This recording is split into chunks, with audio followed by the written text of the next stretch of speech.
Akhir Juni di Coweta County, Georgia, polisi mendatangi rumah setelah wanita melaporkan suaminya ditembak. Aku juga tidak tahu ada sesuatu terjadi. Senjatanya meletus.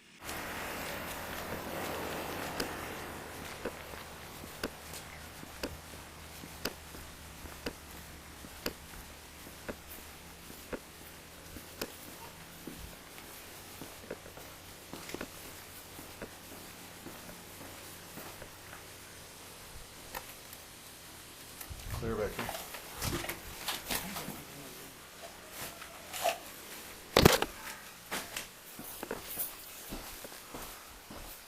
Sheriff Olbajo.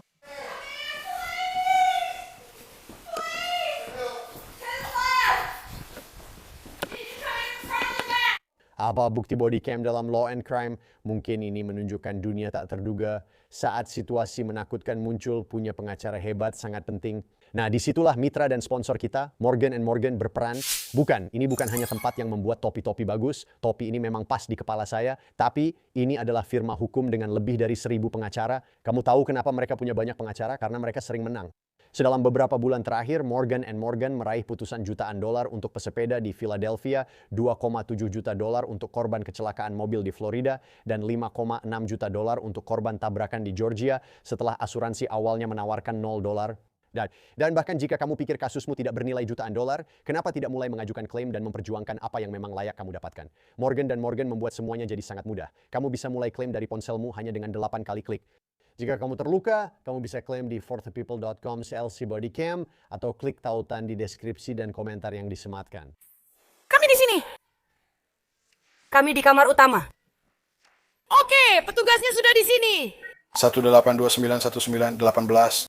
Di dalam, polisi menemukan Luther Code Perry yang berusia 48 tahun dalam pelukan istrinya, menderita luka tembak.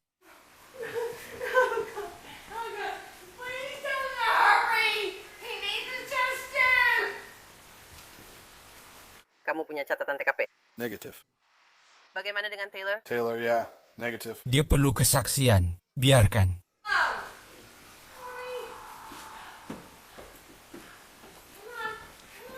Ayo. Ayo, kamu harus melakukannya. Tetap siap, tetap bernapas.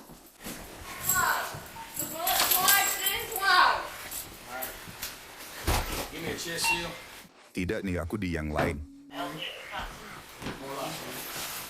Dia sudah kesulitan bernapas. Tidak ada telinga lagi. Pelurunya tidak tembus. 9 mm di sana. Aku khawatir tentang kita. Kita akan tahu ukuran apa yang akan kita dapatkan. Baik, Bu. Lewat sini, Bu.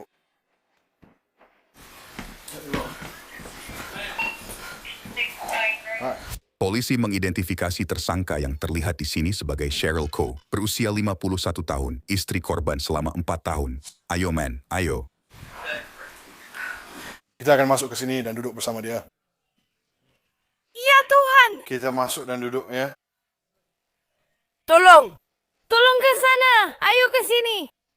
Oke, dengarkan. Bisa masuk lebih dekat. Sudah saya siapkan kursi di sini. Baiklah.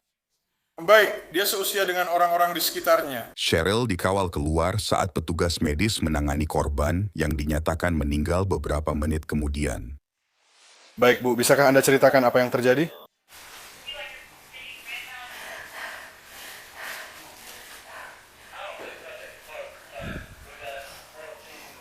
Dia di bengkel sejak saya pulang ke rumah. Baik.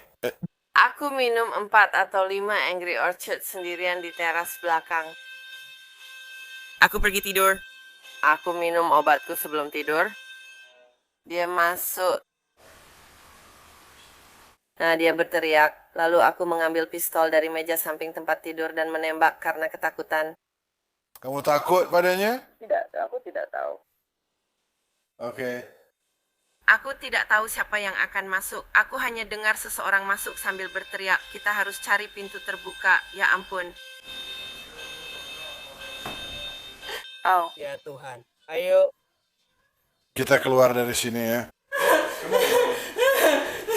Kita akan berjalan keluar dari sini.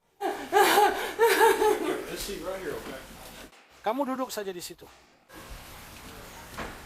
Cheryl memberikan penjelasan awal tentang apa yang diduga terjadi, membuat salah satu petugas tampak curiga. Dia minum 5 atau 6 bir di teras belakang, tidak di bengkel. Dia sudah minum obat dan berbaring. Dia masuk sambil berteriak, membuatnya takut hingga mengambil pistol dan menembak. Tapi itu belum menjelaskan kenapa dia telanjang. Dan itu tidak menjelaskan apa-apa. Itu tidak masuk akal bagiku. Cheryl lalu dipindahkan ke jalan masuk, sementara petugas medis tetap bekerja. Tidak tahu, Bu. Ya Tuhan, tolong aku kumohon. Aku ke sana. Bu, saya juga sama tidak tahunya dengan Anda. Bu, lihat saya. Saya sudah di sini dengan Ibu, kan? Oke, jadi biarkan mereka bekerja. Dia adalah duniaku, ya Tuhan. Katakan lagi. Kenapa mereka semua di sini? Aku di sini. Bertahanlah. Masuklah bersamaku. Tidak, kita tidak bisa masuk. Kita tidak bisa masuk. Kita tidak bisa masuk. Oh ya.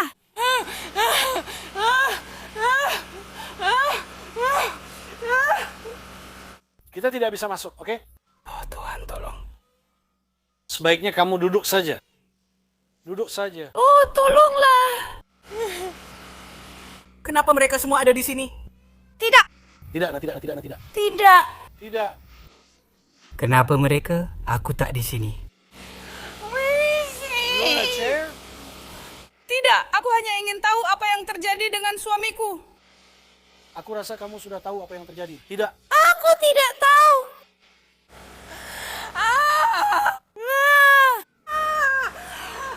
Kita pergi.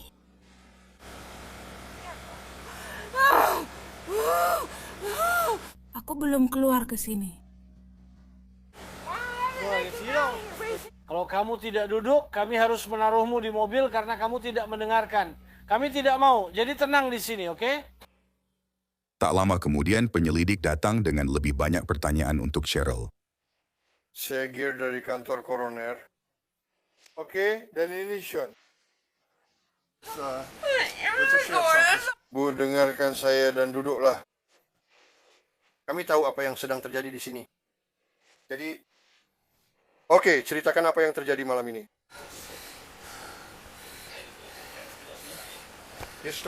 Mulai saja dengan lokasinya. Di mana kamu sebelum melihatnya? Aku pulang dari kerja. Aha. Dia di bengkel, anaknya di sini. Mereka mengerjakan panhead-nya. Lalu apa yang terjadi? Aku belum bicara sejak kemarin. Kalian sedang bertengkar? Kami berselisih paham. Kemarin dia pulang saat aku di teras mengambil motornya, lalu pergi. Dia baru pulang beberapa saat setelah tengah malam. Aku tidak tahu alasannya. Tadi malam. Aku meletakkan pistol di meja samping tempat tidur karena di sini aku sendirian. Kedua anakku sudah pindah. Aku sendirian di sini dan tidak tahu apakah kita punya kunci pintu ini. Dia tidak percaya pada mengunci pintu. Dan Kamu sama sekali tidak mengunci pintu ini? tidak, sama sekali tidak. Dia tidak percaya dengan itu. Jadi aku bahkan tidak tahu di mana kuncinya. Aku bahkan tidak tahu apakah kita punya kunci rumahnya. Rencananya kami mau bicara malam ini. Tapi dia tetap di luar. Sebenarnya apa yang kalian ributkan?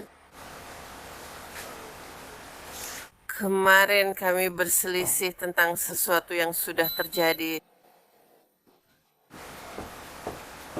Yang sudah terjadi sebelumnya.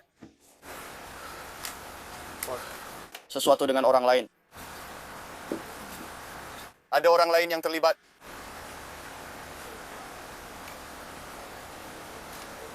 Tidak juga. Oke.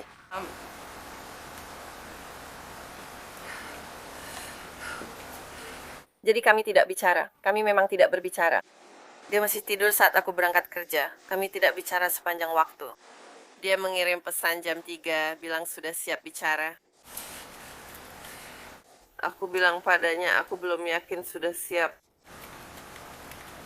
Aku akan sampai kalau sudah sampai. Mungkin kita bisa bicara nanti. Dia tetap berada di bengkel saat aku pulang. Aku masuk ke dalam. Aku minum beberapa Angry Orchard. Jam berapa kamu masuk ke sini? Sekitar jam 5.30. Aku tidak melihat dia. Aku tidak melihat dia saat aku pulang. Aku mendengar dia dan musik yang diputar di luar sana. Aku mengerti. Dan putranya ada di sini. Sa dan putranya masuk dan bertanya atau datang ke garasi dan memintaku untuk memasukkan kembali Wild Turkey ke dalam freezer karena dia sudah meminta satu sloki tapi tidak bisa menemukan gelasnya. Aku masukkan Wild Turkey ke freezer dan menata belanjaan. Aku keluar ambil Angry Orchard lalu duduk di teras belakang.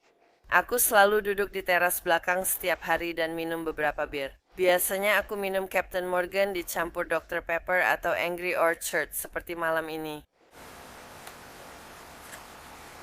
Itu yang aku minum. Dia masih berada di bengkel. Aku harus tidur karena besok buka toko. Lalu aku masuk dan minum obatku. Dia masih di luar.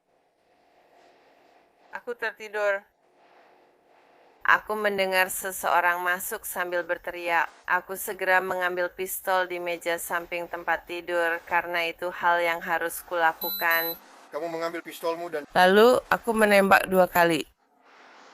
Dan aku sadar itu dia setelah aku menembaknya dan dia bilang aku telah menembaknya. Apa kamu melihatnya? Pintu kamar tidur itu... Tidak, pintu kamar tidur tertutup. Aku punya tirai kedap cahaya di jendela. Tidak. Apakah televisi masih menyala pada saat itu? Televisi masih menyala, tapi aku tidak bisa. Semua pintu tertutup. Ada orang lain di sini? Tidak. Kamu yakin tidak ada orang lain? Hanya ada kami berdua saja. Putranya sudah pergi dari tadi. Aku dengar truknya pergi, tapi aku masih di teras belakang dan dia di bengkel. Cheryl menegaskan kembali klaimnya bahwa dia terkejut oleh orang asing. Tapi selanjutnya, para penyelidik ingin tahu lebih banyak tentang pertengkaran yang diduga terjadi itu. Saat kalian bertengkar, apakah ada kontak fisik? Tidak, semua hanya lewat pesan teks. Kami bahkan tidak saling melihat.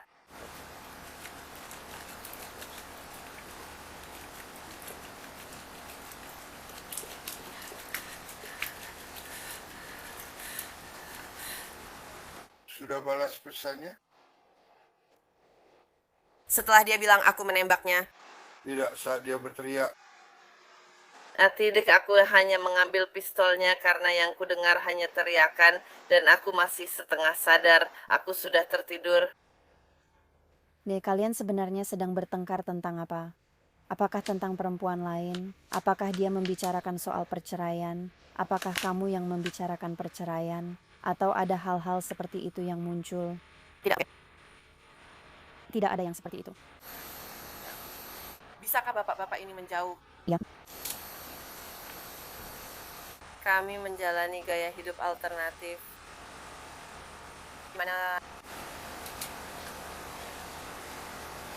kami bersama pasangan lain, individu lain. Dia menyarankan agar kami menjalani pernikahan terbuka. Kapan pertukaran itu terjadi? Itu terjadi saat musim penuh karena saat itulah dia menyarankannya. Tentu saja sebelum mengeluarkan itu.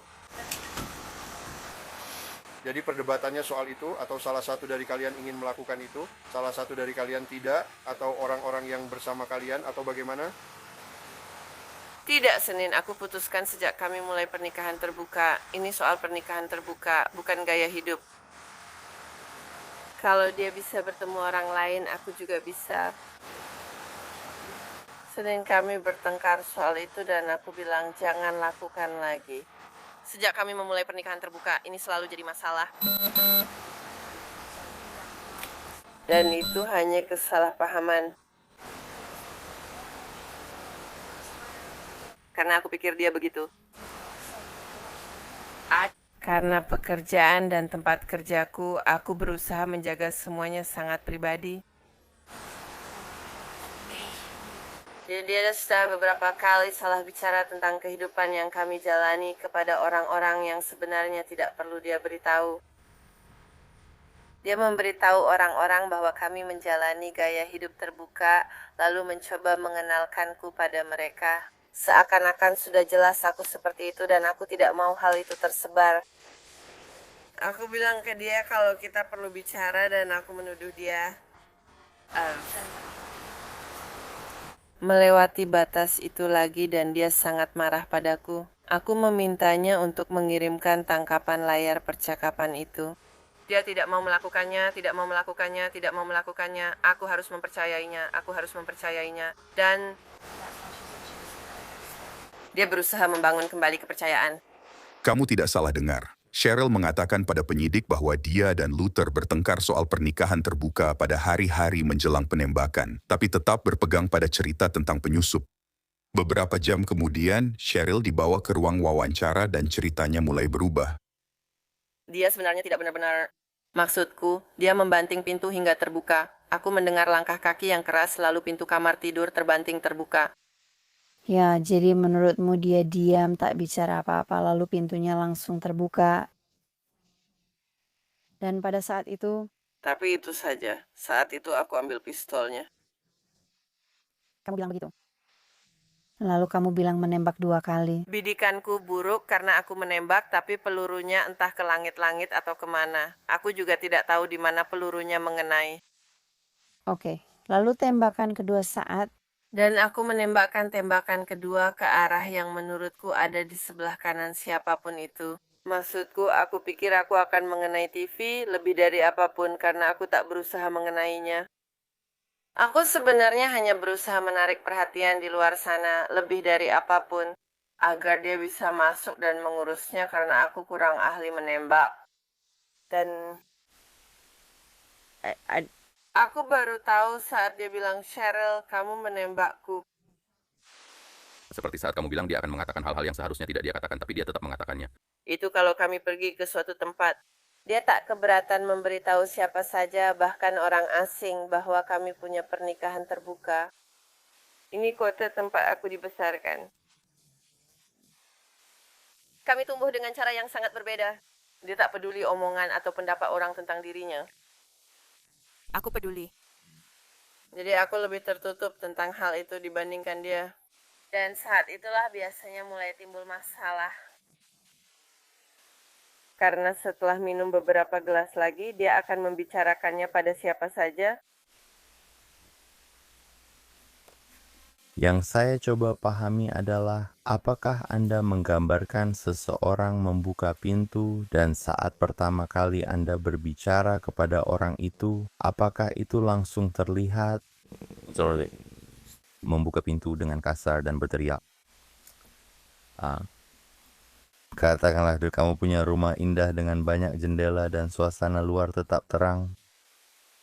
Bahkan jika kamu punya tirai anti cahaya di kamar tidurmu, cahaya dari semua jendela itu tetap masuk ke kamar tidurmu di situ. Ditambah lagi dengan televisi yang ada di sana, seseorang pasti akan mengenali suaminya selama 4 tahun dan pasangannya selama 6 tahun. Terutama Mereka sedang berbicara, berteriak, marah. Dan tadi Anda bilang Anda menembakkan 2 tembakan ini ke arah alat penggali itu, berharap dia akan mendengar kita, mendengar Anda, dan datang membantu Anda di rumah. Anda juga menjelaskan. Itulah yang Anda katakan, bahwa Anda menembakkan tembakan-tembakan ini agar dia bisa mendengar Anda. Di bengkel dia memutar musik sangat keras. Anda baru saja menggambarkan masuk kamar tidur, tempat Anda tak lagi mendengar musik itu. Jadi saya ada kesulitan memahami bagaimana Anda mengatakan Anda bahkan tidak bisa mengenali siluet suami Anda melalui pintu. Dengan sebuah cahaya yang masuk, dan siapa yang sedang berbicara kepada Anda, berteriak kepada Anda. Dan kemudiannya Anda menembakkan 2 kali di sebuah ruangan di mana Anda mengatakan Anda tidak bisa mendengar musik dari toko. Mengapa dia bisa mendengar suara tembakan dari dalam ruangan itu? Jadi bantu saya memahami itu. Pernah ada orang yang bisa mendengar suara tembakan dari ujung jalan saat latihan. Jadi sejujurnya saya tidak berpikir matang waktu itu. Saya ingin tanya, Anda bilang tidur jam 7.15 benar? Sekitar waktu itu? Anda menelepon 911 pukul 7.26 benar.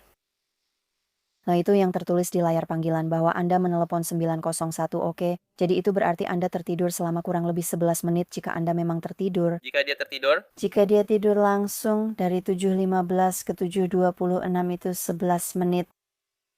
Seseorang bisa tidur sangat lelap hingga tidak tahu dong apa yang sedang terjadi. Atau kamu tahu pintunya, kamu tahu terbuka lebar.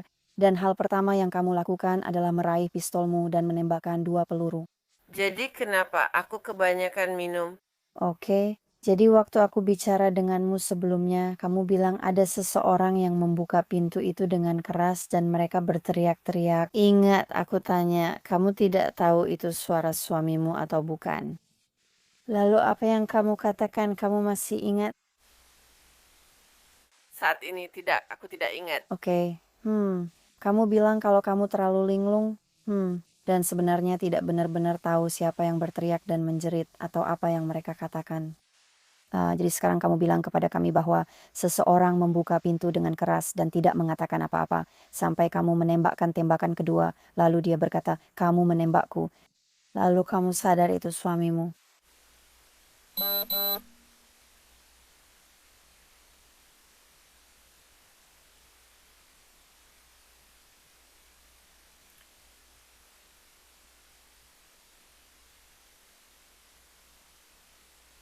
Kami hanya mencoba memahami ini. Dan dengar Gono, jika kalian terlibat pertengkaran atau ada kejadian sebelum kamu menembak, beritahu kami. Ceritakan pada saya.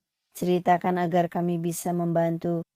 Detektif menunjukkan ketidaksesuaian cerita Cheryl sebelum terjadi perubahan dramatis. Dia masuk dan membuka pintu dengan keras lalu berteriak padaku. Oke, siapa maksudmu ketika kamu bilang siapa? Siapa yang kamu maksud? Seperti, oke. Dia berteriak dan melempar barang-barang dan mencengkeramku dan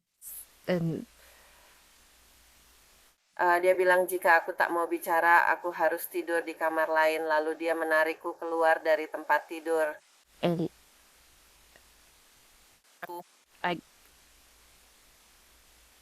Mengambil pistol dari samping tempat tidur dan aku menembakkannya ke langit-langit. Jadi itu tembakan peringatan? Itu tadi kamu tahu. Aku takut. Dia kadang menakutiku, terutama setelah minum, dan aku tidak tahu apakah dia sudah minum atau belum. Dan itu adalah keduanya seharusnya tembakan peringatan. Satu diarahkan ke langit-langit, satu lagi ke dinding seberang. Aku tak berniat mengenainya. Jadi yang lain kamu menembakkan peluru pertama yang melesat di atas kepalanya. Apakah dia sedang keluar ruangan atau apa yang dia lakukan saat itu? Dia sedang mengambil barang. Aku tidak tahu apa yang dia ambil. Dia bilang sesuatu padamu? Dia marah dan dia berteriak-teriak padaku, menyuruhku keluar dari tempat tidur itu dan tidur di tempat tidur lain kalau aku tidak mau bicara dengannya, kalau aku tidak mau bangun dan bicara. Pada saat itu aku tidak dalam kondisi untuk bisa bangun dan bicara. Aku sudah melewati titik itu. Dan aku hanya ingin merasa dibiarkan sendiri. Dia tidak mengizinkan dan menyeretku keluar dari tempat tidur.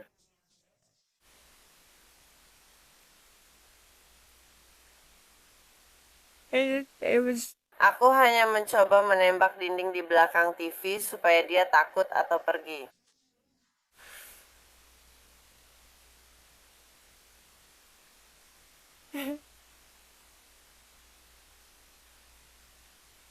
Dia pria terbaikku. Dia satu-satunya yang aku punya dari aku.